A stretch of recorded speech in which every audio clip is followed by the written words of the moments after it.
مولانا عبد الرحمن جامی رحمۃ اللہ تعالی علیہ نے لکھا ہے کہ حضرت امام حسن اور حضرت امام حسین رضی اللہ تعالی عنہما جب بھی حضرت جناب سیدہ فاطمہ الزہرا رضی اللہ تعالی عنہا کی خدمت میں حاضر ہوتے تو آپ انہیں یہ آیت کریمہ پڑھ کے سنایا کرتی تھی۔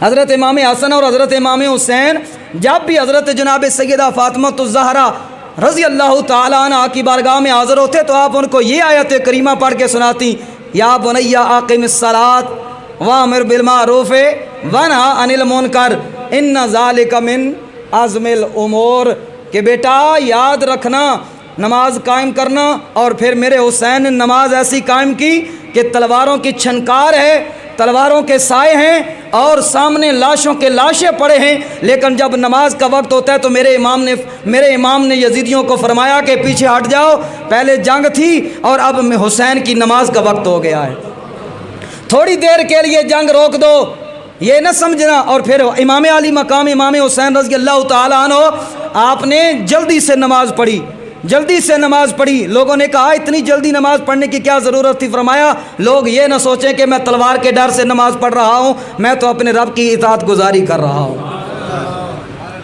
تو حضرت جناب سیدہ فاطمہ الزہرا رضی اللہ تعالیٰ عنہ اپنے بیٹوں کو بھی یہی نصیحت کرتی کہ بیٹا دین کے معاملے میں پریشانیاں آئیں گی، مصیبتیں آئیں گی، مشکلات آئیں گی، لیکن ان کو صبر سے برداشت کرنا۔ پھر میرے حسین نے صبر کر کے بھی دکھایا، صبر کر کے بھی دکھایا۔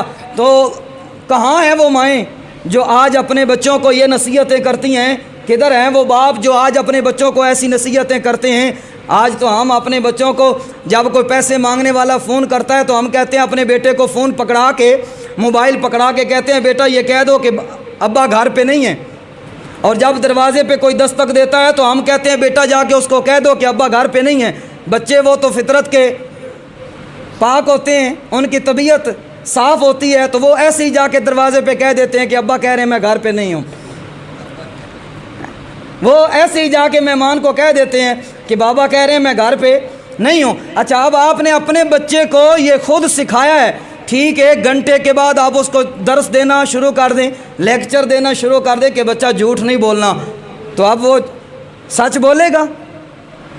وہ آپ کی بات پہ آمادہ نہیں ہو سکتا، کیونکہ آپ نے خود اس کو عملی طور پہ کر کے دکھایا ہے کہ بچے جھوٹ کیسے بولنا ہے۔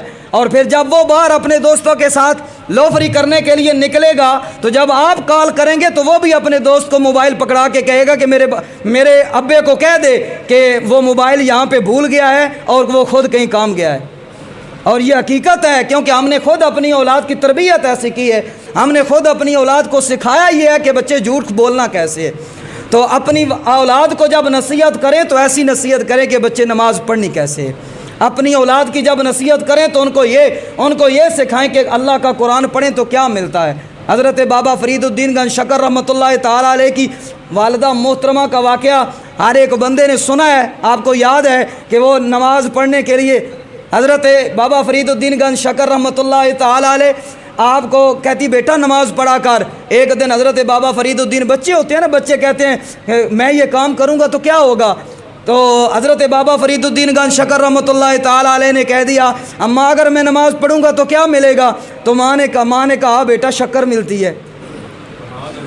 ماں نے کیا کہا؟ بیٹا شکر ملتی ہے۔ اب حضرت بابا فرید الدین گنج شکر رحمۃ اللہ تعالیٰ علیہ جب بھی نماز کا وقت ہوتا، حضرت بابا فرید الدین کی اماں جان وہ مصلی بچھاتی اور ایک پڑیا میں شکر ڈال کے مصلی کے کونے کے نیچے رکھ دیتی اور کہتی بیٹا وضو کر کے آؤ اور آ کے نماز پڑھو۔ جب نماز پڑھتے تو مصلی کا کونا اٹھاتے اور شکر اٹھا کے کھاتے۔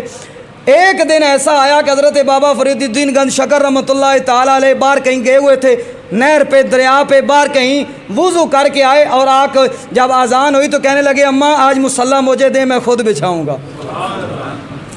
آج مصلی مجھے دے میں خود بچھاؤں گا۔ تو حضرت بابا فرید الدین گنج شکر رحمۃ اللہ تعالیٰ علیہ نے مصلی بچھایا اور مصلی پہ کھڑے ہو گئے۔